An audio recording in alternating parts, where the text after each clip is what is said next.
Good day, I'm Stephen McHugh, and this is your JIS News for Monday, January 30, 2023. Finance Minister Dr. Nigel Clark has released parts of a 2019 report into Stocks and Securities Limited, SSL, by the Financial Services Commission, in keeping with a commitment to ensure transparency in the fraud investigations. SSL is under investigation for allegedly defrauding clients of billions of dollars over more than a decade.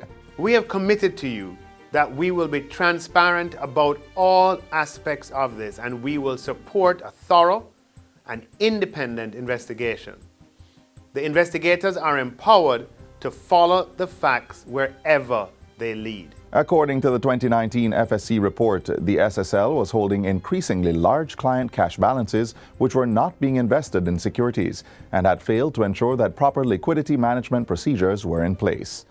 The report also indicated that SSL had failed to ensure that proper internal records were being maintained, preventing the FSC from confirming the adequacy of securities held by the company to cover client liabilities. The FSC, which had regulatory oversight for entities such as Stocks and Securities Limited, made several recommendations to address the issues. They included SSL executing an independent audit of on- and off-balance sheets for portfolio and client interests and delivering the audit findings to the FSC within 24 hours of receipt. It was further recommended that SSL take necessary actions to eliminate the $1.1 billion of client funds that were not invested in securities within 2 months of the directive. The company was also asked to provide the FSC with a board-approved policy to treat with client funds that had not yet been placed, and to refrain from accepting any new funds in relation to portfolio management services until the first 3 recommendations were satisfactorily addressed and verified by the FSC. The Ministry of Health and Wellness says steps have been taken to strengthen healthcare services at 3 hospitals that provide care for newborns. The measures are to ensure greater compliance with the recommended standards for staffing and infection prevention and control. The action is in response to an outbreak last year of 54 confirmed cases of Klebsiella infection among newborns, from which there were 12 deaths. A review was undertaken by a technical mission of the Pan American Health Organization, PAHO, between October 14 and 22, 2022. Facilities included the Victoria Jubilee Hospital, the Bustamante Hospital for Children, and the Spanish Town Hospital. Among other things, the review shows low staff-to-patient ratios and non-compliance with some infection prevention and control protocols. These include inadequate separation between infants, no medication preparation area, and inadequate storage of cleaning items. At a briefing last week to release the report, Chief Medical Officer Dr. Jacqueline Bisesa-McKenzie said a series of infection prevention and control measures were taken. The Infection Prevention Control Committee teams were activated at each level and started interventions from July 2022. The Ministry of Health recommended vigilance in the following areas: adequate case management for each case, the containment of the infection, that is the separation of the babies, environmental assessment, and active search for new cases. And it's the active search for new cases that resulted in the increasing numbers of the infections detected, and protection of susceptible patients. In addition, the CMO says staff were pulled from other areas to fill shortages, critical equipment was procured, deep cleaning done on the nurseries, and there was an audit of hand wash stations and isolation of active cases. Dr. Bisesa-McKenzie says the intervention has brought the numbers of infection down to 0. The fact is that we must maintain very clean, almost sterile environments to prevent infections. Every effort must be made to equip the delivery room and special care nurseries with appropriate equipment and adequate staff to maintain strict infection prevention and control measures, especially in the high dependency areas. The Ministry of Health says its collaboration with PAHO will continue to support advanced training for infection, prevention and control in critical areas and the design of targeted healthcare-associated infection surveillance programs that are consistent with services provided at inpatient facilities.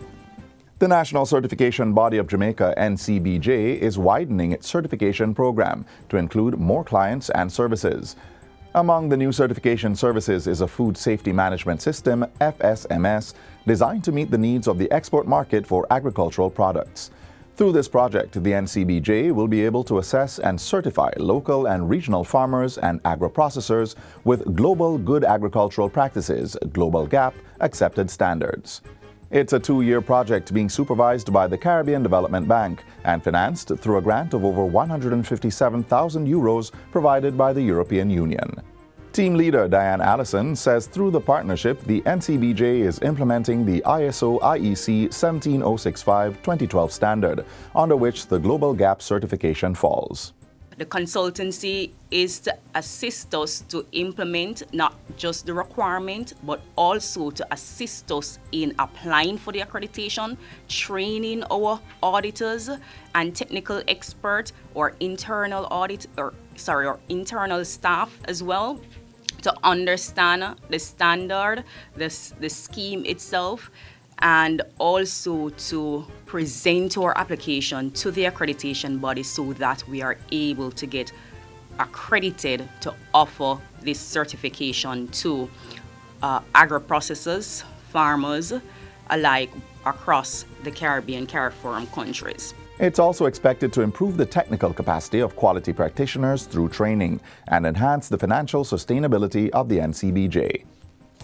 Government continues its call for safe road usage among stakeholders in the transport sector to reduce the high levels of fatalities and crashes. 2022 recorded 488 deaths from 425 fatal crashes, and since the start of this year, 18 lives have been lost. With those numbers in mind, Transport Minister Audley Shaw has welcomed the Crash-Free Defensive Driving Workshop that was held by Grenell's Driving School last week. He says collaborations like this are needed among stakeholders. This isn't just a government thing. It's a Jamaican thing that requires the support of private and public sectors, individuals and corporations, motorists and pedestrians, man, woman, and child. As a government, we are committed to reducing fatal crashes on the nation's roads and enabling a safe and reliable transportation system. It will help participants understand and anticipate the risks presented by the road environment. It will help participants understand the risks of speeding and encourage making adjustments to suit road conditions. And finally, it was sheer joy for Movetta Clark, a 3-time stroke survivor, as she received the keys to a home under the government's new social housing program, NSHP. Prime Minister Andrew Holness presented Ms. Clark with her keys in Rosemary Castle last Wednesday. The St. Catherine resident says the $6.5 million house signals a fresh start for her family. I just want to tell everyone thanks. Thanks from the bottom of my heart. I am so thankful for my home. And I will be taking very care of it, sir. Meanwhile, Prime Minister Holness says the NSHP is part of government's efforts to regularize and upgrade communities while addressing the social problems that may exist. We do have an urban renewal element of the Ministry of Housing, where we look at replacing some of these zinc fences and improving the aesthetic and the visual quality that we see in the community. So we'll do some work on that. And that's it for JIS News Today. I'm Stephen McHugh. Thanks for watching.